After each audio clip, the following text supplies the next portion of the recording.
Alright, so it's time to discuss this Sonic Lost Worlds reviews. The IGN review, I think they gave it a 5.8 out of 10.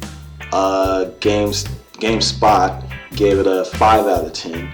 And everybody's saying, oh, this game's terrible, blah, blah, blah. And it's kind of funny because it's like, did you guys read the other reviews? Because I have, and actually there's like more favorable reviews than there are bad ones. Imagine that. Now, you know how people like to look at the score to define everything, but even if you look at the score, if you look at the majority of these reviews are favorable reviews. Some of them even by the same affiliates of these people that's giving it bad reviews, which I find hilarious. So I'm looking at the Sonic Lost World review thread on NeoGAF, and Gamerside gave it a good review. Famitsu gave it all 9s. Eurogamer Italy gave it a 9 out of 10, which is funny because Eurogamer gave it a 4 out of 10. That's weird. Nintendo World Report gave it a 9 out of 10. VentureBeat gave it an 85 out of 100. Games Radar gave it a 4 out of 5. Game Reactor Spain gave it an 8 out of 10. O&M gave it an 80%. IGN Italy gave it an 8 out of 10 when IGN gave it a 5.8 out of 10. Yeah, pretty funny. Even Destructoid, who was really critical on games, gave it a 7.5 out of 10.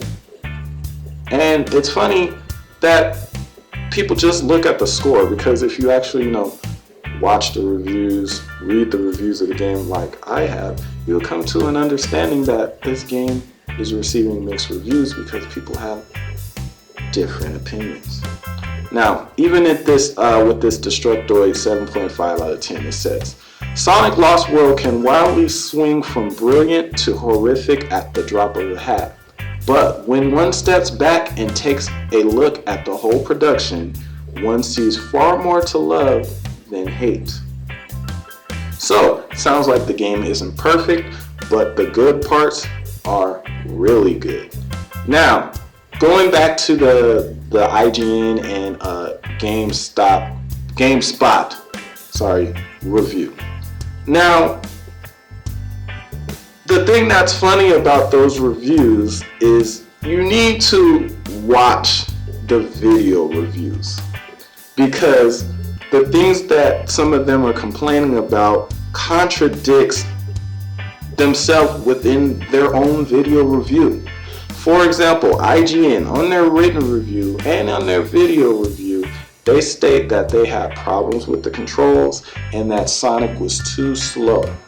But if you go on that very website and look at the preview that they had of that game during its final, or at least near final build, because it was only probably like a few weeks ago, if that, they say that the game has great controls and they praise the speed. On the GameStop video review, the reviewer is crying pretty much about how, on one hand, he says that the game is slow, and on another hand, he's saying that the game is too fast for the platform. So, which is it? Is it too slow or is it too fast? You can't have your cake and eat it too. This is not the Three Bears. You have to pick. It's either too slow or too fast. Make up your mind. And speaking of the video reviews, it's really hilarious. A couple people on the NeoGAF made some gifs from those video reviews, and the people that are playing these games in the video reviews are freaking terrible. How are you going to complain about a game being bad when you don't know how to play it? Based on, and I've read pretty much all of the reviews of this game, watched all of the video reviews, and the people bashing this game the most suck at the game. They're pretty much bashing it because it's hard. Really? Now the funny thing about this is when I see people, they say they're bashing it because Sonic is slow in this game, or slower, supposedly, and Sonic's supposed to be fast. That's why we gave it a bad review. You know, that's kind of funny because I seem to remember this game getting unanimous praise from everyone, and this game is slower. I repeat, slower than Sonic Lost World. Interesting, isn't it? But back to the video review. So it's funny that whoever is playing these games entirely sucks. Like, let me give you an example. In the video review, I think it was GameSpot's video review. They had Sonic running across some platforms or pillars or whatever that were crumbling. Like, this is nothing new to video games. This was even in freaking Sonic 1. And everybody that knows how to play a video game knows that when something's crumbling underneath you, you run away from it, right?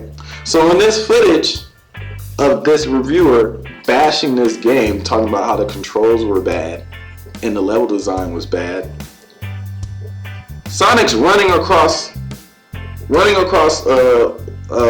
a stage where the freaking things are falling. They're crumbling.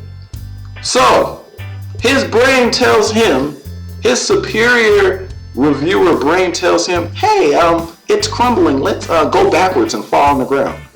Really? Really? These are the people that are reviewing these games that don't have the common sense to keep going forward when you see the path in back of you crumbling? Are you serious? In your opinion on a game, on game mechanics, is supposed to be credible to me? Really? Interesting. And what's really funny is that I hear that Jeff Chesterman of Giant Bomb, who used to work for GameSpot, saw those gifts and was like, oh, well, like trying to damage control. Oh, well, you know what? Actually, not every time you see a video review is the reviewer really the person that's playing that footage. So let me get this straight. So you guys purposely hire people that don't know how to play games to show the gameplay in your reviews. Sounds legit. It's just hilarious, like how these people contradict themselves. IGN says, mediocre. Sonic Lost World lacks speed. When they were just praising the speed a couple of weeks ago. Precision and fluidity, making it a big step back for the blue blur. Then he says, after the success of Sonic 4,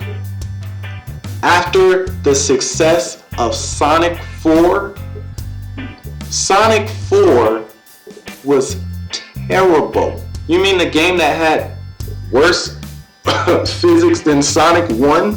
Sonic 4? After the success of Sonic 4? Are you serious? And we got a quote from Game Radar, who gave it a 4 out of 5.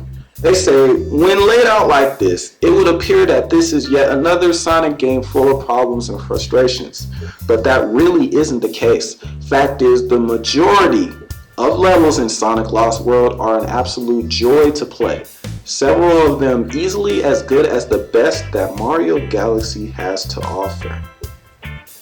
Now, this may be shocking to you, but it looks like this game is getting mixed reviews because people have different opinions.